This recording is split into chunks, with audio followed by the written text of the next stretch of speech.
La pleine lune brille majestueusement dans le ciel nocturne, son éclat argenté baignant la terre d'une lumière éthérée, créant un environnement parfait pour l'introspection et la recherche de réponses. Depuis des siècles, les pratiquants bouddhistes reconnaissent le pouvoir transformateur de la pleine lune, notamment pendant la méditation.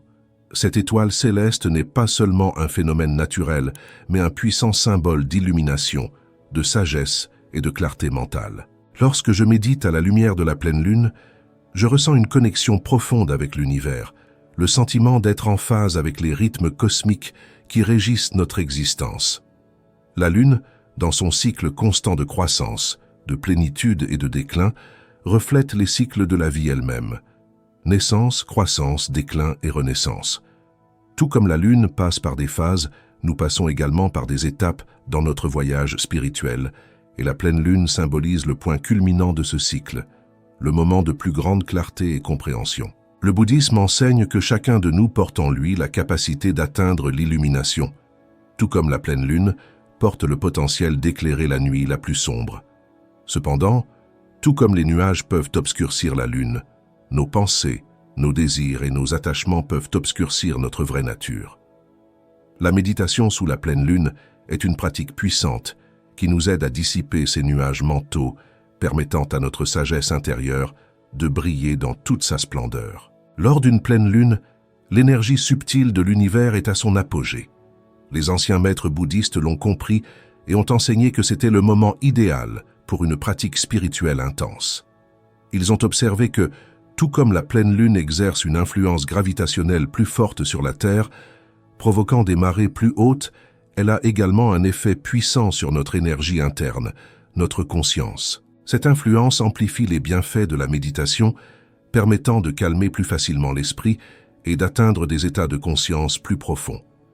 Lorsque je m'assois pour méditer sous la pleine lune, je commence par poser une intention claire. Dans ce cas, mon intention est de trouver la réponse à ma plus grande question.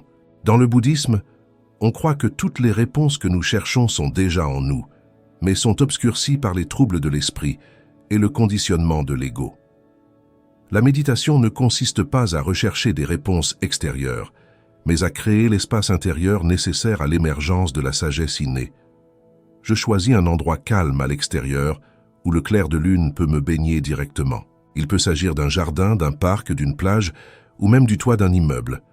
L'important est d'avoir une vue dégagée sur le ciel nocturne et de ressentir l'énergie de la pleine lune.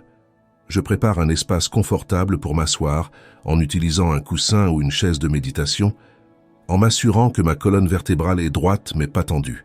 Avant de commencer la méditation elle-même, j'effectue un rituel simple pour me connecter au moment présent. J'allume de l'encens dont le doux arôme contribue à créer une atmosphère sacrée. Je pourrais aussi allumer une bougie dont la lueur vacillante reflète la nature transitoire de tous les phénomènes. Un doux rappel de l'impermanence sur laquelle le bouddhisme met tant l'accent. Ensuite, je fais une petite offrande à la lune. Cela peut être aussi simple que de placer un bol d'eau propre devant moi, symbolisant la pureté et la réceptivité. Dans le bouddhisme, la pratique de faire des offrandes ne consiste pas à plaire à une divinité extérieure, mais à cultiver des qualités intérieures telles que la générosité, la gratitude et le détachement. En offrant de l'eau à la lune, j'offre en réalité ma volonté d'être claire et réceptive comme l'eau, reflétant la vérité sans distorsion. Une fois mon espace préparé, je ferme les yeux et commence à me concentrer sur ma respiration. J'inspire profondément par le nez, je sens l'air frais remplir mes poumons, puis j'expire lentement par la bouche, relâchant toute tension et toute inquiétude. Je répète ce processus plusieurs fois, permettant à chaque respiration de m'ancrer plus profondément dans le moment présent. À mesure que ma respiration se stabilise, je prends davantage conscience de mon corps. Je fais une analyse mentale, en commençant par le haut de ma tête et en descendant jusqu'à mes orteils, remarquant et relâchant toute tension que je trouve. Je ressens le contact de mon corps avec le coussin ou la chaise, la douce brise sur ma peau, l'énergie subtile de la pleine lune, impliquant tout mon être. Le corps détendu, je tourne mon attention vers mon esprit. J'observe les pensées qui surgissent sans les juger ni m'y attacher. Dans le bouddhisme, l'esprit est souvent comparé à un lac. Lorsque le lac est agité par les vents, nos pensées et nos émotions, la surface devient trouble, rendant impossible la vision du fond. La méditation est le processus qui consiste à calmer ces vents, permettant à l'eau de se stabiliser et de devenir claire. Alors que mon esprit se calme, je visualise la lumière de la pleine lune. Dans de nombreuses traditions bouddhistes, la visualisation est utilisée comme un outil puissant pour concentrer l'esprit et cultiver des qualités spécifiques. J'imagine la lumière argentée de la lune entrant au sommet de ma tête, remplissant tout mon être de sa clarté et de sa sérénité. Cette lumière dissout tous les obstacles internes, doutes, peurs, attachements, tout comme la lune dissipe les ombres de la nuit. Je maintiens cette visualisation, permettant au clair de lune de devenir plus brillant et plus fort en moi.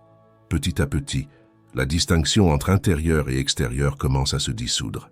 Il n'y a plus de séparation claire entre le clair de lune et ma propre conscience. C'est un aperçu de ce que le bouddhisme appelle la non-dualité, la compréhension qu'il n'y a pas de véritable séparation entre le soi et l'univers. Dans cet état d'union, je présente ma plus grande question. Je ne la formule pas sous forme de question verbale, car cela pourrait réintroduire une agitation mentale. Au lieu de cela, je permets à l'essence du doute de se manifester sous la forme d'une sensation, d'une énergie dans mon champ de conscience.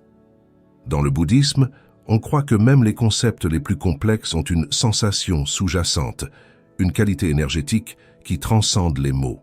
Je garde mon doute dans ce champ de conscience unifié, baigné par la lumière de la pleine lune. Je ne cherche pas activement de réponse, je n'essaie pas de la résoudre intellectuellement. Au lieu de cela, je lui permets simplement d'être là, entouré de la clarté et de la sagesse que symbolise la lune.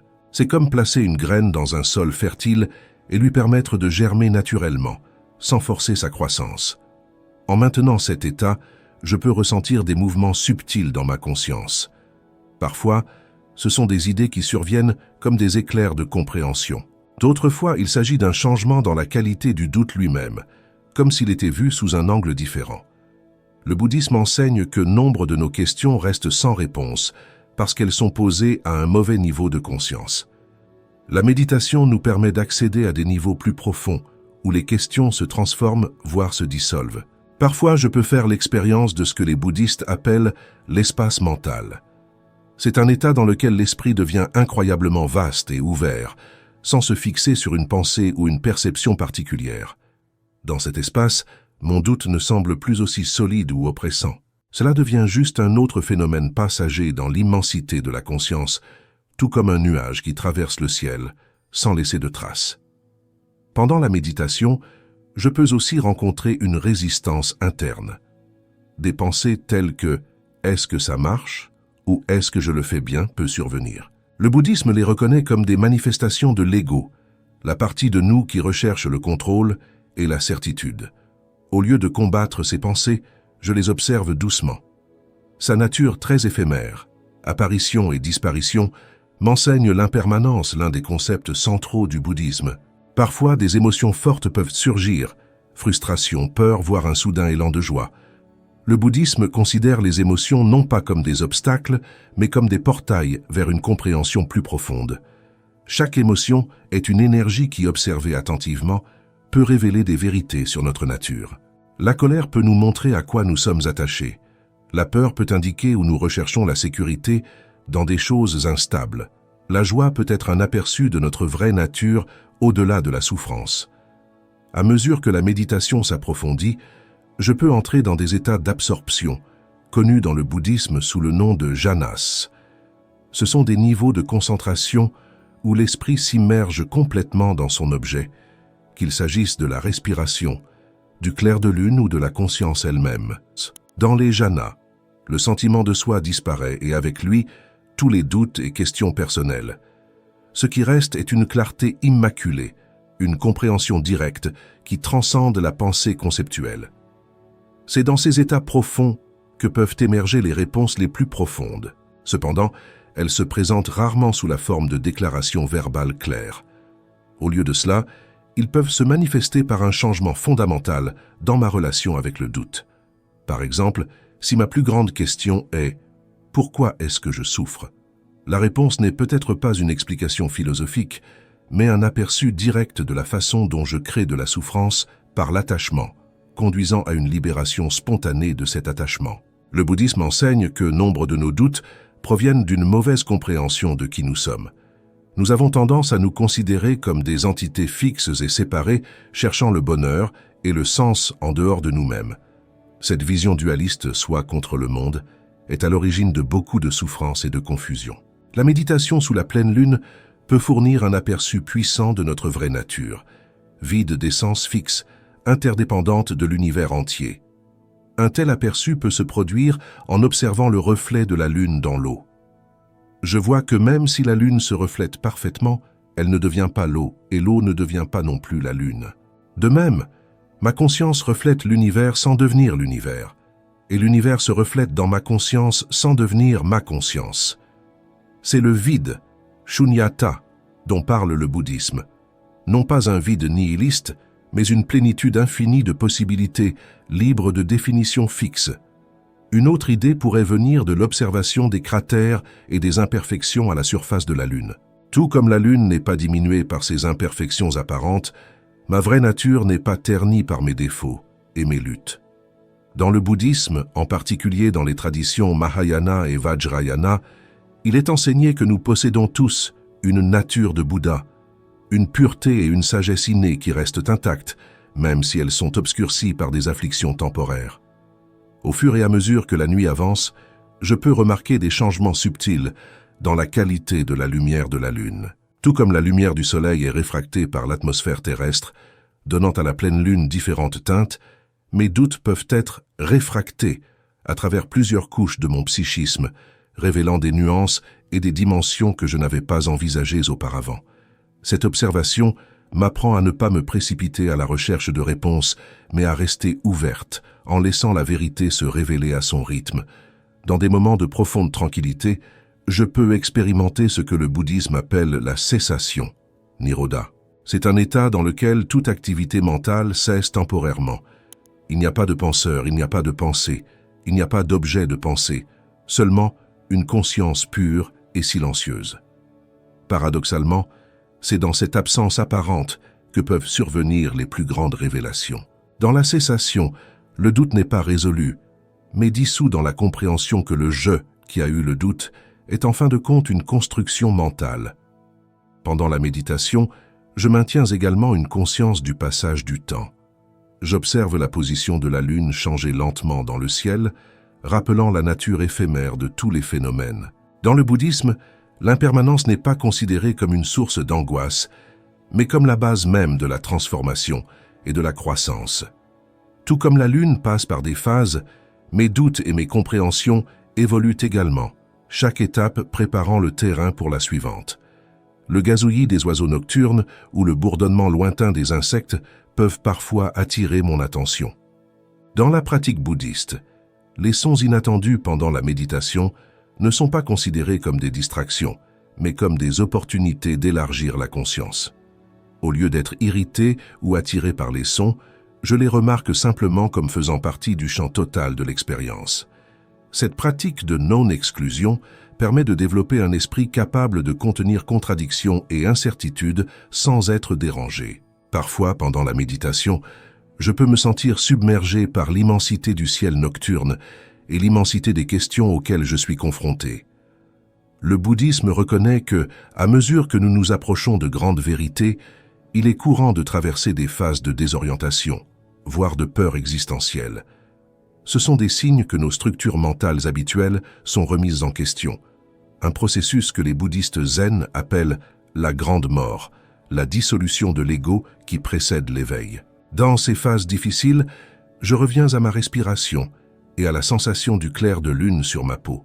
Le bouddhisme enseigne l'importance du refuge, non pas une évasion, mais un retour aux fondations qui nous soutiennent alors que nous naviguons dans l'inconnu. La respiration toujours présente devient mon refuge intérieur.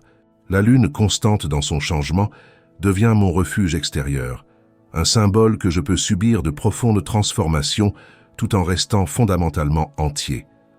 Au fur et à mesure que la nuit avance, ma méditation peut prendre différentes qualités. À certains stades, c'est intensément concentré comme un faisceau laser d'attention perçant les couches de mon psychisme. Dans d'autres, il est plus doux et plus réceptif, comme le clair de lune lui-même entourant doucement tous les objets. Le bouddhisme enseigne que différents types de connaissances nécessitent différentes qualités mentales. Alors que les premiers rayons du soleil commencent à poindre à l'horizon, j'ai l'impression d'avoir achevé un cycle profond dans mon voyage spirituel. La pleine lune, qui m'a guidé toute la nuit au plus profond de mon esprit, s'apprête désormais à laisser sa place au soleil levant. Ce moment de transition, si joliment symbolisé dans la nature, reflète la transformation qui s'est produite en moi. Tout au long de cette nuit de méditation sous la lumière argentée de la lune, j'ai plongé dans les couches les plus profondes de ma conscience. En utilisant les pratiques et les enseignements du bouddhisme comme guide, j'ai navigué dans le vaste océan intérieur où résidait mon plus grand doute. Je n'ai pas cherché une réponse au sens conventionnel du terme, une déclaration claire et concise qui pourrait être facilement formulée. Au lieu de cela, j'ai laissé la nature même du doute se révéler, se transformer et finalement se dissoudre à la lumière de la compréhension. Ce processus n'était pas une progression linéaire de l'ignorance à la connaissance, mais un voyage en spirale, passant à plusieurs reprises par des états de clarté, de confusion, de défi et de perspicacité. Chaque tour de la spirale m'a amené plus profondément, offrant des perspectives qui transcendaient ma compréhension précédente. La pleine lune, dans sa présence majestueuse, était plus qu'un témoin silencieux. C'était une incarnation vivante des principes bouddhistes qui guidaient mon exploration. Tout comme la lune reflète la lumière du soleil sans générer de lumière propre, j'ai réalisé que ma conscience ne crée pas de vérité, mais a le potentiel de refléter la sagesse universelle qui a toujours été présente. Mes doutes, mes peurs et mes attachements sont comme des nuages qui passent, des phénomènes temporaires qui peuvent obscurcir cette sagesse, mais ne la diminuent ni ne l'altèrent jamais. Pratiquer la méditation sous la pleine lune m'a permis de voir au-delà de ces nuages, d'apercevoir l'immensité claire et immuable qui est ma vraie nature. Le bouddhisme enseigne que notre plus grand obstacle à l'illumination est la croyance en un soi solide et séparé.